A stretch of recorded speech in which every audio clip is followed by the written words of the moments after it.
I'm not in the spirit of going home. Why not?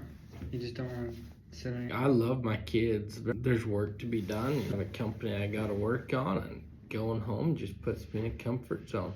You're gonna get where I want to go in a comfort zone. Yeah. So what alternative is there? Work longer hours? Do the uncomfortable shit is worthwhile, because there's a point as an entrepreneur you want to work a lot, but there's a point where people aren't answering their phones. Somehow keep yourself going. I feel like I'm lazy when I'm at home. I can't get away from is the after hours. There's definitely after hours to work. Most people just run home and go party, go to the bar. Or, I mean, hell, some people go to the gym for 2 hours. Like, why the hell do you go to the gym? You making money there? Yeah, I can see that, but I look at it more as recharging. They do all this. For 4 hours before bed, you need to recharge. Like, what kind of humans are we? We're meant to be constantly improving. Going home and sitting on our ass, watching a kid movie. I love my kids, but I get bored. So what, as of right now, other than work, how do you continue working? It's why we're setting up this media room. It's why we're trying to get to where we can just come in here and record. Some of my most aha moments come from sitting down and talking about life, talking about business, talking about the experiences and what makes sense. That makes sense.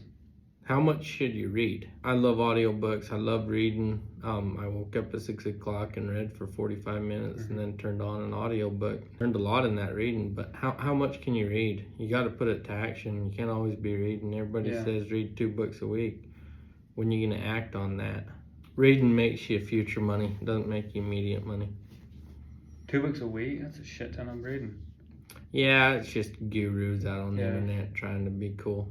I think more of a 1 book per month. I think a great one would be one book a month. One of the biggest problems with people in their reading is they don't read the books that apply. These gurus that are doing millions and millions of dollars worth of work recommend this book, recommend that book.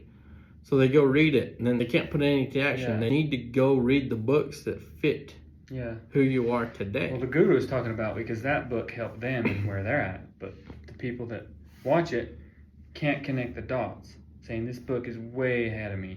Where are you headed? Read the books that are going to get you where you want to go. Your mindset sucks? Read a mindset book. Right now, I transitioned from a company into a business. Read books. Road Less Stupid. The Choose Your Enemies Wisely. How did you find these books? Targeted the business owners that are where I want to be. I reach out to the business owners that are the closest, that are above me, but are the closest to where I am. Because they know what step I need to make next, because they just recently took it. And they're not blinded by the views. Who's your favorite guru on social media right now? Probably E-Man and Ty. Great guys, very successful. Right now, you're probably listening to their current videos I'm doing right now. But if you were actually wanting to grow the way they grew and take the steps that it takes, you'd go back to when they started and listen to them then. That's what I've been doing with Brad Lee. I'm listening to his podcast from the beginning up, because that's where I need to learn. How much different do you think he is, or would you say he is versus now? Oh, he's just so much more comfortable, so much more himself. He knows what he wants very much more now than he did back then. How do you know what you're going to say is going to get any views or get any likes or whatever the case is? Have you been picking up on what that is in any way? Of what I want? I'm saying from him. You say yeah. That's what I'm saying is we all for instance, so he's getting tens of thousands of views per episode on dropping bombs. If I was to watch him right now and try to hold my standards to where he is right now, 7 years into podcast, I mean, I'd be doing myself discouraged. I got to go back to the beginning of his and see what he did and take the encouragement and the steps from when he was at the level I am right now. You're murdering your own confidence. Stripping yourself of your self-esteem. Oh yeah. Don't murder your own confidence That's a good by one. following people that are miles ahead of you. Yeah. You have to know where you are in the spectrum of life. Mm-hmm. I think that's the biggest thing for me is I see all these people, even my own friends. I'm just like, oh, they're doing this, all the stuff that I'm not doing, and I'm just like, it kind of makes me feel shitty about myself. But then again, I have to realize, like, okay, they've been doing that thing for what, 10 years or 5 years? How long have I been doing it? Find someone that did it and then go back to when they were at zero. To really connect with people that you want to mentor you, you got to picture them of where they were. I actually did. I went back to the first episodes that E-Man uploaded on YouTube, and it has nothing. It's nothing similar to what he's doing now. If you went and did some YouTube videos right now, wouldn't you feel like that they were as good as E-Man's first videos? Oh yeah. See, that's what I'm saying. It's even this video and it would encourage you. Yeah. Instead, you're looking at his videos right now that are being edited by someone that's paid $45 an hour with the highest quality video, the highest quality studio, cameras, and everything. And you're trying to be as good as them right now. It's not gonna fucking happen. Yeah. Be as good as you are right now and take the next step. Yeah. No, I like that. What's the next step for you? What's the next step for your individual path? Not what someone else said that your next step is. Exactly. It's your job to identify where you're at. It's nobody else's job. I think everybody needs tips on that though, because so many people think, or everybody says this and this and this and this and this. But how does one identify, okay, how do I strip all this shit away? What's next for me? If you need tips on what's next for you, you ain't gonna get any. There's so much information it's so hard to suck it all up. If you don't know where you're at, then what information do you know to take in? Yeah. So you have to know what you want. You have to set that goal. You have to know what you want before you know what information to take in to get you to the next level. Things that work for me or stop taking so much information in from other people. I agree with that in part. You got to take in information from the people that were or are at your same level doing what you want to do. But you have to identify where you want to go first so you can find those people. So number one is finding where you want to go. What's your goal? What do you want to become? I tried so long to let them paint me in the right direction. Yeah. It never fucking worked. And it wasn't until I knew what I wanted. It's a failing. That's why they keep doing it. That's why they keep wasting money on this guru, that guru, that. Yeah, I have a relative that he's in construction. He's probably doing maybe $1.5 million a year. And he's paying so damn much money to go hang out with Ed Milet.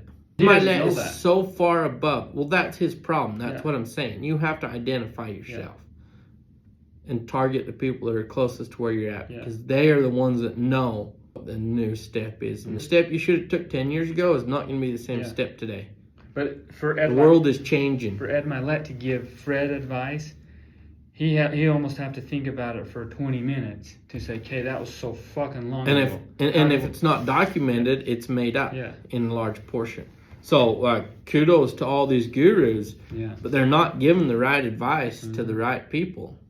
Got to know what you want before you know who to target. When I stopped taking it in, it helped me identify what I wanted. Because when I was taking all this information in, I was thinking, okay, one of these days, then I'm going to find out what I want. But I just got more and more confused until I'm like, okay, enough of this. I need to focus on what I want. As soon as I find that out, then I can decide. There's going to be a time where you're trying to learn yourself. Yeah. Also, people that are running around getting involved with all these gurus that are doing these seminars, doing these boat trips. I'm jealous. Of course, if I have a friend out there on an Ed Milet's boat, I'm jealous. There's a portion of me jealous. And then I look inside and say, why ain't I doing shit like that? Well, the truth is I'm not there yet. Yeah. If you don't have any value but to suck off a tit, why show up? Bring some value so it can be a long-lasting relationship. How would someone like give value to Ed Milet or Keaton? He can't, other than pay for the course or pay to be there. Yeah. They're so far out of the league. But I think it takes balls to think a little bit or something to put yourself in that position, being so far beneath them on the spectrum of success or whatever. What does that take? Is that stupid or is that smart? What's your intent? Are you trying to grow your social media presence? Or are you trying to grow your business? Getting with people that have high social media presence. Mm-hmm. Maybe that's what he's targeting. Do you ever watch TV shows or movies that just get you in the dumps? I don't do it on purpose. I do watch TV shows and then I'm feeling shitty and I'm like, why am I feeling shitty? Some are upbeat, but some are just so demeaning. Are you feeling shitty right now? Yeah. This morning watched a little bit of some TV show that I got into, and it's just a ton of drama. And I found myself not focused, not happy, not going after it, and just stay away from the dramas. Maybe when you're sick. If you're sick and can't do anything better, then go watch a damn drama. Yeah. But if you're trying to be at the top of your game, turn the fucking dramas off. Yeah. Do you ever feel like your boss is getting in your way? You ever feel that way? No. Do you feel like that? So I'm a perfect boss? And over the next 5 to 10 years, I want to get a base of operations, meaning a base of home, some land or whatever. Why the fuck would you buy property until you need it? You don't fucking need it right now. Why? Do you have any use for it? No. That's what I'm saying. 5 to 10 years, I would. No, you 5 to 10 years is too far out for right now. Is your life in order right now? No. Okay, then worry about the next year or two. I was running an 8-figure business, renting a home. Why would I buy? Having kids and the need came. I need somewhere for my kids to be at home. I know they're taken care of. They have a pool, they have a hot tub, they have a play set, they have lawn, and they have a yard that they can have fun in, invite their friends over and have parties here. At that point, you need the house, so the confidence and free of feeling guilty of being gone to work all the time. I know my family's taken care of now because I spent the money for the house. Now I can focus on work. Don't even worry about your living. How fast did last year go by? Quick. Very quick. Fucking quick. Yeah. So look in the past. Could have you, if you were a little bit uncomfortable in your current apartment, could have you lasted a year till the rent was up? Yes. Don't worry about where you're living. Yeah. Just don't go buy until you have a reason to buy. This is why That's I what said I 5 say. to 10 years, because a lot can happen. Right, but I'm what's just talking 5 about like? the living quarters. Yeah, but 5 to 10 years is too far out when you don't even have your 1 to 2 year goal figured out.